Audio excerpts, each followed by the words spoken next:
እንደምን ሰነበታችሁ ዛሬ ደግሞ ስለ nested if statement እና ስለ switch case statement ነው የምናየው እንግዲህ በባለፈው ሳምንት ስለ if else if statement የሆነ ቪዲዮ አይተናል ወይም ደግሞ የሆነ ኮንቴንት ሰርችላችሁ ነበር እሱ እንደተጠቀማችሁ ተስፋ አደርጋለሁ ዛሬ ደግሞ ስለ nested if statement እና ስለ switch case statement እናያለን እስኪ የሆነ ፕሮብለም ክሬት እናድርግና በሱ መሰረት ቪዲዮውን ክሬት ማድረግ እንችላለን እርግጠኛ ነኝ በደንብ የምትከታተሉት ከሆነ ይጠቅማችኋል ብዬ አስባለሁ ስለዚህ አንድ ፕሮምፕት ክሬት እናድርግና write number 1 for example number 1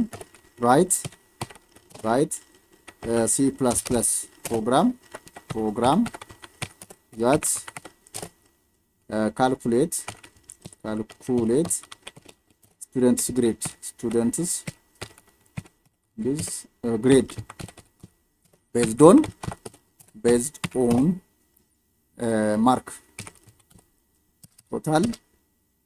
total mark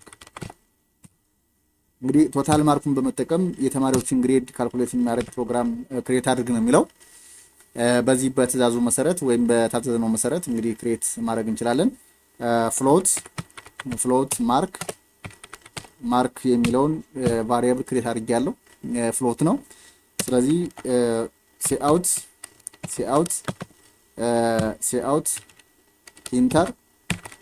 enter students mark ማርኩን ማስገባት መቻል አለብኝ then new line then ማርኩን ለማስገባት in ማርኩን አስገብተናል ማርኩን ካስገባን በኋላ just በnested if አማካኝነት ግሬዱን ኮምፒውት ማድረግ አለብን if mark greater than or equal to for example 90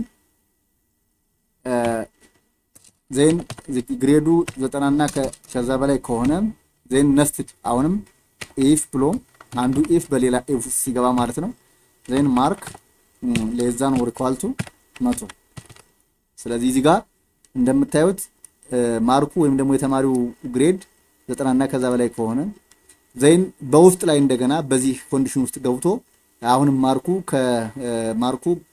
ከ100 በታች ወይም ደግሞ ከ90 እስከ 100 መሆኑን ለማሳየት ይሄንን ሌላ ኮንዲሽን ክሬት እናደርጋለን ማለት ነው then ይሄ አሁንም ኦኬ ይሄ ኮንዲሽን ትክክል ከሆነ አሁን እዚህ ጋር ገባና then አንድ ብሬስን ከፍትና እዚህ ጋር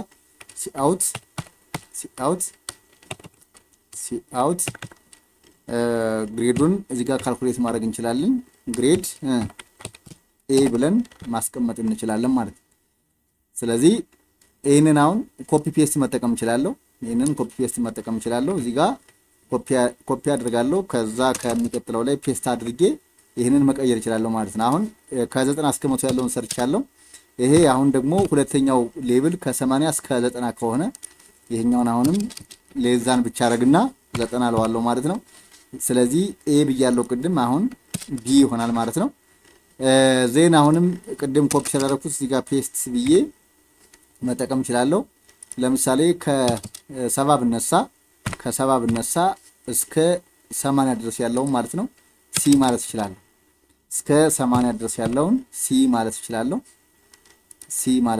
ማለት ነው c ማለት ይችላል አሁንም እዚህ ጋር ፔስት አድርጌ ግሬዱ አሁንም ከ50 ተነስቶ እስከ 60 ድረስ ያለውን d ማድረግ ይችላል ማለት ነው እስከ 60 ያለውን d ማለት ይችላል ማለት ነው ከዚህ ውጪ ከሆነ ግን else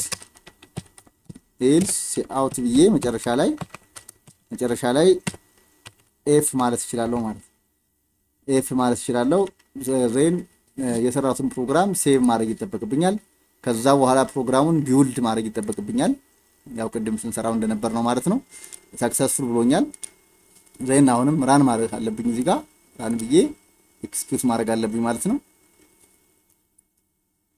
ዘይን እዚህ ጋር ኢንተር ስቱደንትስ ማርክ ይላል።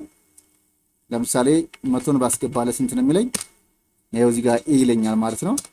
አሁንም እዚህ ጋር ፎር ኤግዛምፕል 40ን ባስገባለ ስንት ነው የሚለኝ? ይሄው ኤፍ የሚል አስቀመጠልኝ ማለት ነው። ስለዚህ በዚህ መልኩ መስራት እንችላለን ማለት ነው።